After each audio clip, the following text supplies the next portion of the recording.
శ్రీకాకుళం జిల్లా కసిబుగ్గ ఆలయ తొక్కిసలాట ఘటనపై వైఎస్ఆర్సీపీ అధినేత మాజీ సీఎం వైఎస్ జగన్మోహన్ రెడ్డి తీవ్ర దిగ్భ్రాంతి వ్యక్తం చేశారు. సహాయక కార్యక్రమాల్లో వైఎస్ఆర్సీపీ శ్రేణులు పాల్గొనాలని పిలుపునిచ్చారు.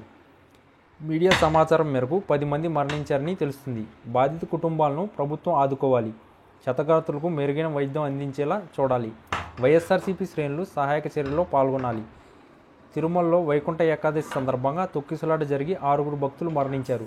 అలాగే సింహాచలంలో దుర్ఘటన జరిగి 7 మరణించారు. ఇప్పుడు కాశీబుగ్గ ఆలయంలో తొక్కిసలాట ఘటన వల్ల ఇప్పటిదాకా 10 మంది మరణించారని తెలుస్తుంది. ఈ 18 నెలల కాలంలో ఇప్పటి వరకు ఘటనలు జరుగుతున్నా ప్రభుత్వం జాగ్రత్తలు తీసుకోవడం లేదని అర్థం అవుతుంది. ప్రభుత్వం పూర్తి నిర్లక్ష్యంతో వ్యవహరిస్తూ భక్తుల ప్రాణాలు బలి తీసుకుంటుంది. చంద్రబాబు అసమర్థ పాలనకు నిదర్శనం ఇది. ఇకనైనా కళ్ళు తెరిచి తప్పులను సరిదిద్దుకోవాలని జగన్ పేర్కొన్నారు.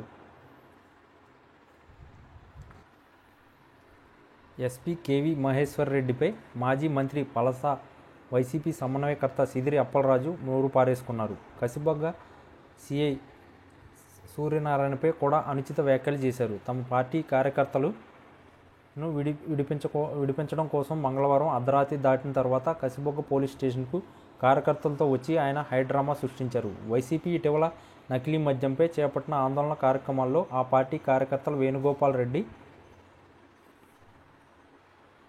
అరెస్ట్ చేసి కోర్టులో హాజరుపరచగా రిమాండ్కు తరలించారు.